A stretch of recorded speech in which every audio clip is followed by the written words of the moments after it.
Para falar um pouco com vocês sobre indicação da ministra Rosa Weber, que agora deixa, ela abre uma vaga no Supremo Tribunal Federal para que o presidente Lula possa fazer essa indicação. E aí eu queria entender de vocês, e jogar já aqui para a nossa roda, como é que vocês entendem a manifestação ou a possibilidade do presidente Lula indicar Flávio Dino, atual ministro da Justiça, para essa vaga, e também os outros nomes e até a abordagem intensa que acontece nesse momento em torno do presidente da República para possíveis nomes que possam chegar a esse cargo no Supremo Tribunal Federal. Fala, Felipe Monteiro.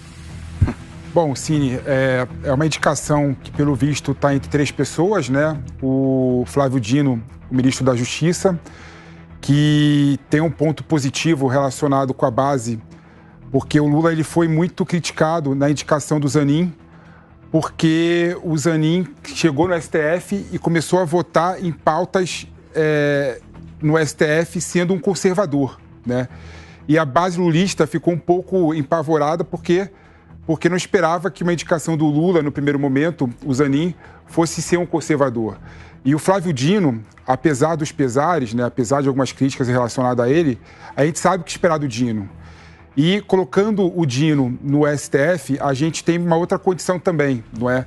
O Lula, no ano passado, quando nomeou os ministérios, ele colocou que o Dino é uma pessoa negra, né? Então, a indicação do Dino iria alimentar um pouco a base de esquerda que apoiou o Lula, não é? E também colocaria um negro no STF.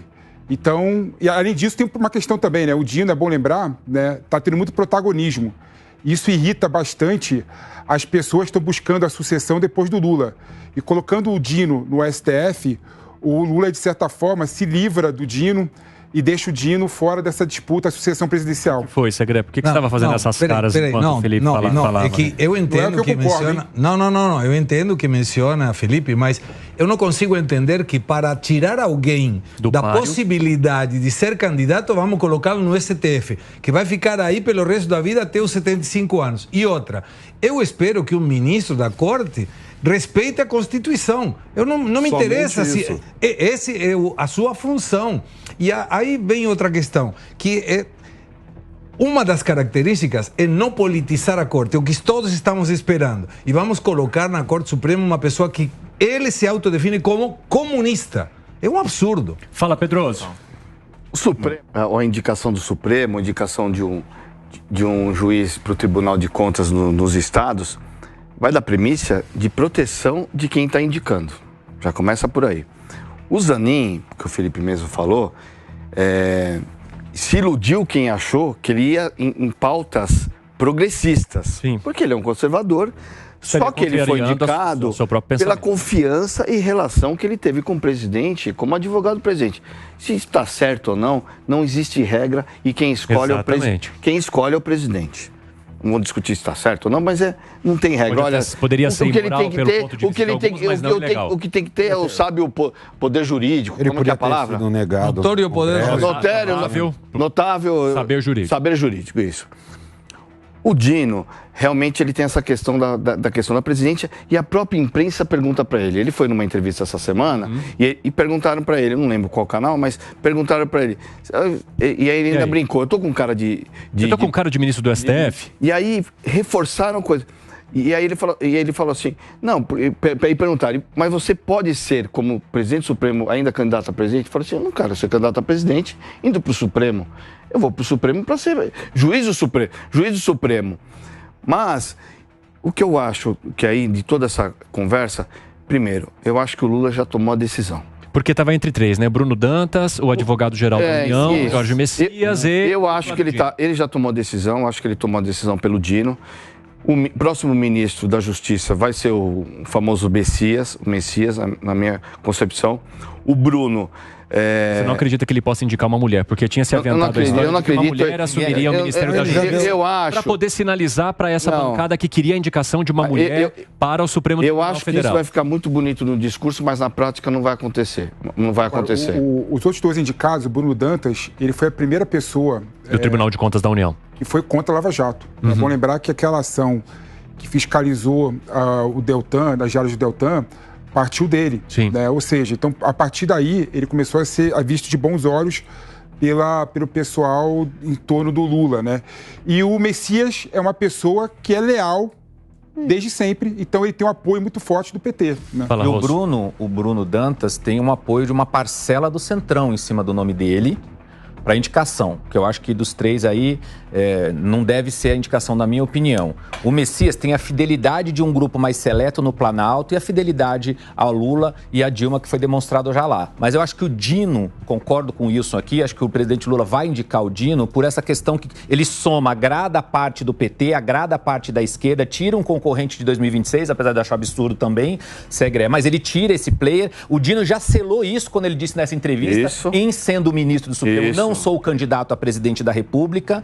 E é óbvio que isso foi inflado, porque eu acho que o Dino não teria nem... Apesar dele agradar uma parcela grande da esquerda, ele não vejo como um player significativo ali. Acho que a vaga da vez ainda é o Haddad, mas enfim. Só para terminar, acho que o Lula ainda não decidiu justamente por conta dessa pressão política. Sim. Ele vai deixar o ano chegar próximo do final, próximo do final, partidos, aliados, não aliados.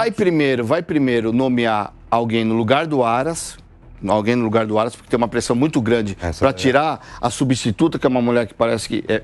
Eliseta Ramos. É radical, não sei qual que é o termo correto que estão utilizando. Seria favorável à Operação Lava Jato. Isso. Então, ele vai fazer a nomeação a Lava Jato ela é um divisor de alguém pro Aras, né? E vai deixar para o final essa questão do Supremo, porque entra em recesso, aí o ano que vem é ano eleitoral e a pressão pela escolha de um ou de outro já vai ter sido. E ele realoca o Messias no lugar do Dino. Isso. Na Justiça.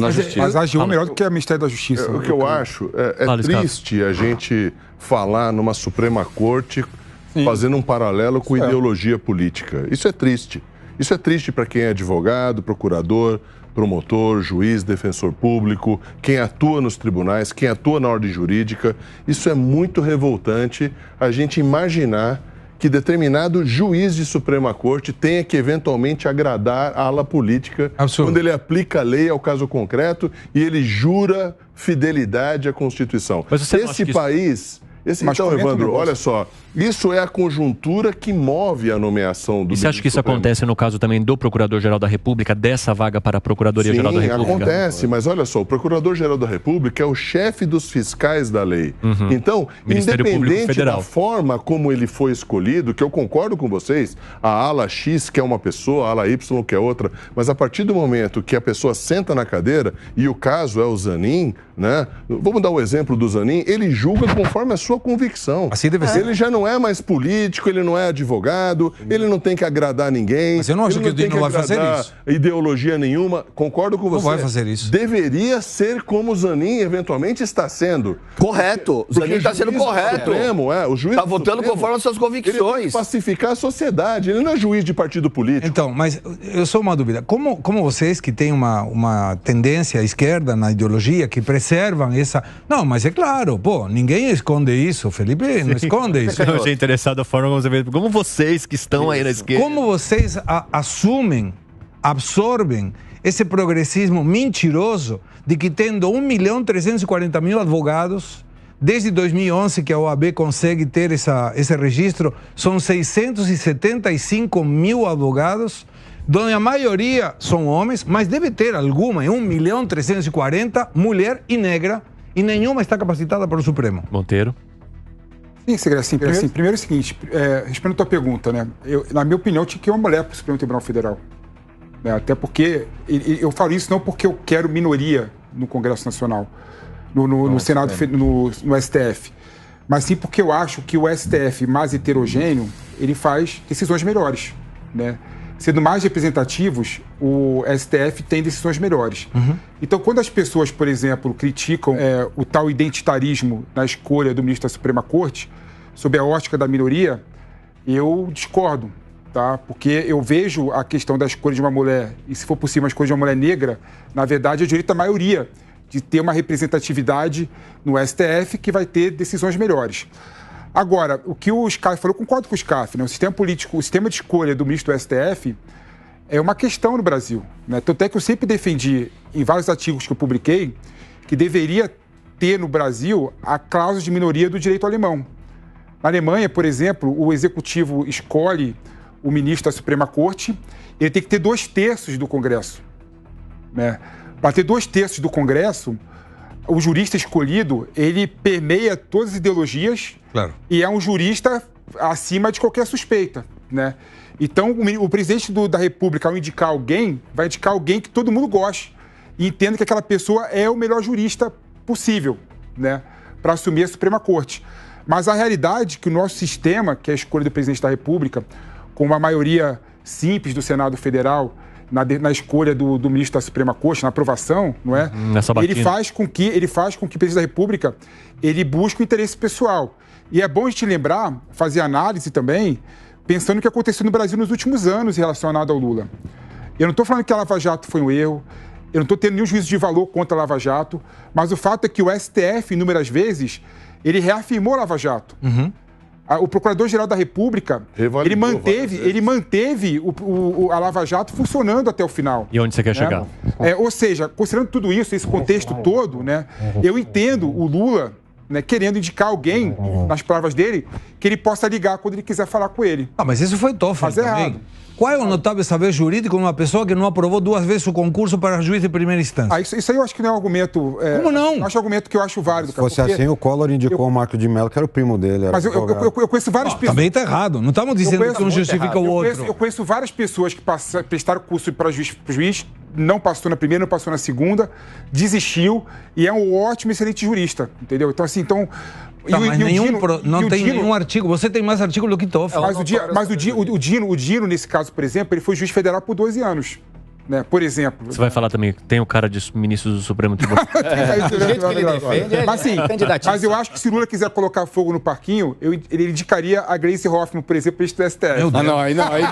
Aí é. Mulher, jurista, e aí vamos lá. Ideal. Aí é fogo na Disney inteira, não é no parquinho, na Disney inteira. Aí eu não vou conseguir controlar mais. A gente vai ultrapassar às 6 da tarde e vai embora. Eu concordo com o que o Felipe falou aqui, que tem um ponto aí na indicação do ministro, mas no modelo político que a gente no Brasil, a gente estava falando há pouco agora, a lógica do PIX, das emendas e tal, o Senado passou o Zanin, apesar de eu achar que as decisões dele estão indo num caminho ok, mas advogado pessoal do presidente da República, pessoal de uma história recente do Brasil, e passou com tranquilidade, com voto de parte, inclusive da direita. É difícil o Senado rejeitar, né? Exatamente, já teve um caso só na história, mas ele tem essa prerrogativa. O Senado poderia dizer não. Não foi fake news quando o próprio presidente, sendo campanha de presidência, falou que não deveria ter um amigo, porque isso conspirava contra os poderes da República, e ninguém lembra disso. A campanha foi uma coisa, né, Segre? Porque ele também falou que jamais aceitaria, como o Bolsonaro estava aceitando falas do Lula na campanha eleitoral, se vender, trocar votos com o Congresso Nacional, que isso era um absurdo. Estávamos vivendo um semipresidencialismo e ele retomaria o protagonismo do Executivo.